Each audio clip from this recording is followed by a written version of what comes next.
I'm a 34F working in systems and back-end operations for a regional logistics company.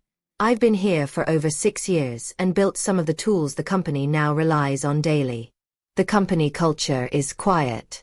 You do your work, show results, and don't cause noise. It suits me well. I'm not political. I just fix things, automate things, and keep the gears turning. A year ago, they hired someone new to add energy to the team. He's a 30M. Loud, confident, full of buzzwords and quick handshakes. Instantly popular with upper management. He talked big, but he struggled with basic technical tasks. I had to repeat explanations. He'd forget how to run scripts, and once even asked what a CSV file was used for, weeks into the job. At first I helped. I thought maybe he just needed time. But when he started presenting my solutions in meetings as his ideas, I began to realize he wasn't just clueless, he was strategic. We were tasked with rebuilding our aging shipment tracking system. I had designed the original years ago, and I was selected to lead the upgrade. He was assigned as my support. For 3 months, I rewrote back-end logic, integrated a cleaner dashboard, and modernized the data flow. He skimmed documentation, asked shallow questions, and mostly just made suggestions like, "Can we make it more modern?" I built the slides. I prepped the data. But when the day came, he stood up and presented everything, without ever mentioning me once. He used my words, my visuals, my planning. I didn't interrupt. I froze. And after the presentation, he got all the praise. He was invited to join a strategic rollout team. I got an email. "Thanks for your help." I didn't go to HR. I didn't shout. Instead, I decided to wait, because I knew something he didn't. The system wasn't simple, and he didn't understand it. I gave him the handover package, the core files, documentation, access credentials. But I left out one thing: the internal maintenance scripts that stabilized everything nightly. 2 new branches tried going live. Within a week, reports failed. Permissions were wrong. Shipment syncing collapsed. He started sending late-night emails, asking, "Do you remember how X works?" I responded with vague suggestions. "Try checking the config path." He was on his own. He had claimed to own the system. So now he would. By the end of the 2nd week, 1 branch had gone back to manual tracking. The other was threatening to escalate to the regional VP. Leadership asked me to take a look. I had it fixed in 48 hours. I didn't gloat. I just explained what had been missed. Calmly, directly, professionally. He was removed from the project. Not publicly, just quietly. Reassigned to documentation and support. I took back ownership and got a bump in responsibility. For a few months, things were peaceful. He didn't speak to me. Avoided eye contact. I figured he was humbled. I was wrong. During a new system-wide audit, our director received a report claiming that some of my automation processes were unstable and lacked documentation standards. Guess who submitted it? I was pulled into a meeting with IT security and senior ops. They said they had concerns about my code. I knew immediately what had happened. He was trying to discredit me. I asked to see the report. It had selective screenshots, out-of-context log files, and outdated diagrams from versions that no longer existed. Sloppy. I brought in the full change logs, audit trails, and internal documentation from our versioning system. Not only was my work valid, it was the only part of the system that hadn't failed during rollout. After 20 minutes, the tone shifted. What started as an investigation became something else. My manager asked, "Who provided this report?" I didn't answer. I didn't need to. I later found out he was reprimanded. Informally, but clearly.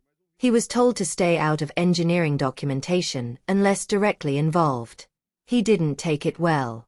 He started checking in on other people's projects, offering feedback no one asked for. setting up one-on-one meetings with managers, trying to rebuild his influence. I ignored him, kept doing my job. But I started documenting everything. Every ticket. Every code commit. Every handoff. I wasn't just protecting myself. I was preparing. One day, he tried to push an update to a shared repo, one he didn't have permission for. He used someone else's credentials. The commit broke the test environment. Because of his earlier audit attempt, IT had quietly flagged his access.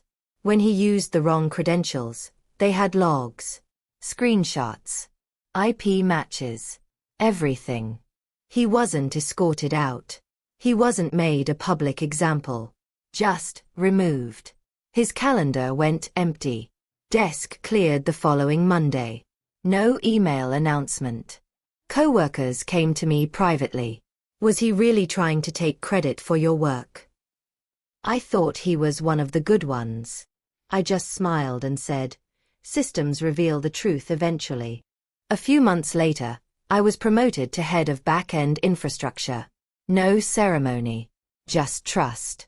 The kind of trust you earn by quietly being right, again and again. I didn't need to expose him loudly. I just needed patience. Arrogance will always collapse when it leans on something it didn't build.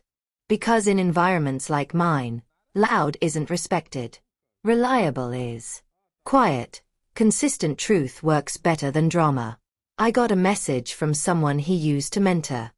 He said you sabotaged him. I replied with a PDF of the audit logs and one sentence. Here's what really happened.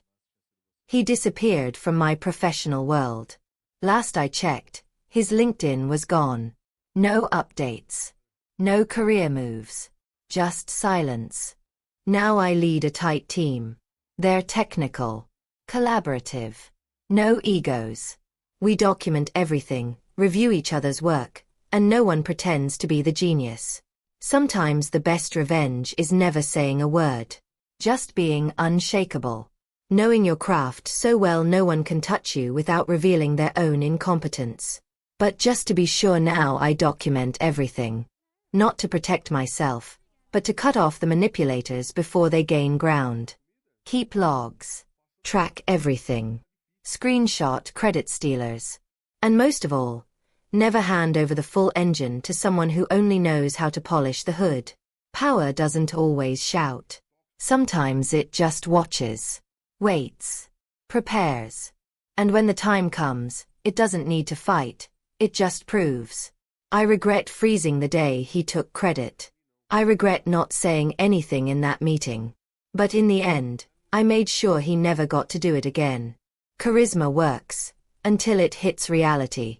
And when it does, the people doing the actual work are the ones left standing. While he chased credit, I built systems. While he gave speeches, I read logs. While he pitched, I delivered. That's why I'm still here, and he's not. Revenge doesn't have to be cruel. Sometimes, it's just setting the bar so high that the fakes fall trying to reach it. Update. Hello again, so something's happened, and even though I came out on top, it affected me more than I expected. For weeks, I kept replaying the meeting where he took credit, wondering why I didn't speak up, why I froze. I'm usually calm, but that moment shattered something I trusted about myself. I started second-guessing myself. Every email I sent, every code commit I reviewed, I'd stop and wonder, is this enough? Should I be more visible? Louder? Am I doing it wrong by staying quiet? One day a coworker, 29M, casually said, honestly, I thought he built that system until things went south. He didn't mean harm, but it hit me hard. It proved how easy it is for people to believe whoever talks more, not whoever does more. I started keeping a private journal of accomplishments. Not to brag. Just to remind myself of the value I bring. Every ticket closed. Every fix. Every time I trained a junior dev. I stopped waiting for recognition and started giving it to myself. A month after the audit incident, my director, 45M, asked me to lead a cross-team initiative. Nothing dramatic. No spotlight. Just a quiet sign that he saw what I was doing, and who had been holding things together all along. We were moving into predictive routing, using historical delivery data to anticipate weather and traffic delays. It was complex, data-heavy, and needed someone with experience integrating multiple systems. Naturally, they asked me. Despite everything, the 30M was assigned to the same task force. Apparently, he had business logic experience. When I saw his name on the invite list, I felt my stomach drop. He acted like nothing had happened. Smiled. Nodded. Spoke in vague statements. We should explore a modular approach, he said. Real-time responsiveness is key, he added. No substance. Just air. I didn't react. I treated him like background noise. When questions came, I answered them directly. When technical blockers appeared, I solved them. People began redirecting questions to me. Again. He started sending private emails to our manager suggesting my documentation wasn't clear enough, or that I was taking on too much. Subtle sabotage. Not loud, but familiar. I had logs, screenshots, version control trails. And this time, I didn't hesitate. I forwarded the passive-aggressive emails to my manager with factual corrections and context. No emotion. Just clarity. The tone from above changed. He stopped being copied on critical decisions. I was named technical lead on the project formally, and he was told to focus on report packaging. Weeks later, we ended up alone in the break room. He finally said something direct. You know, you could have told them I helped more. I looked at him and simply replied, you didn't, and walked out.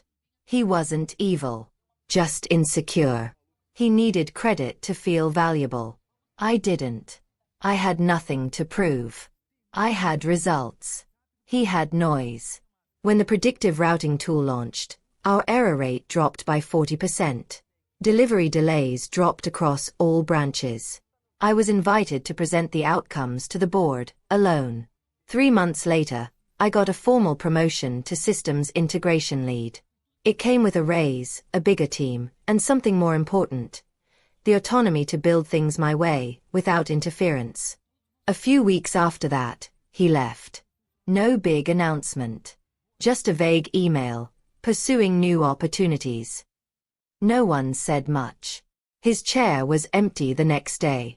Revenge doesn't have to be dramatic. It doesn't have to be mean. It can be letting someone fall on their own sword, while you just keep climbing quietly. To anyone dealing with a credit stealer, a manipulator, or a charming fake, don't panic. Document everything. Protect your work. Don't stoop. Just keep building. Truth reveals itself. In the end, I never raised my voice. I never called him out publicly. I didn't need to. He failed by being who he was. And I succeeded by staying who I am. So what you think? Share, like and subscribe for more.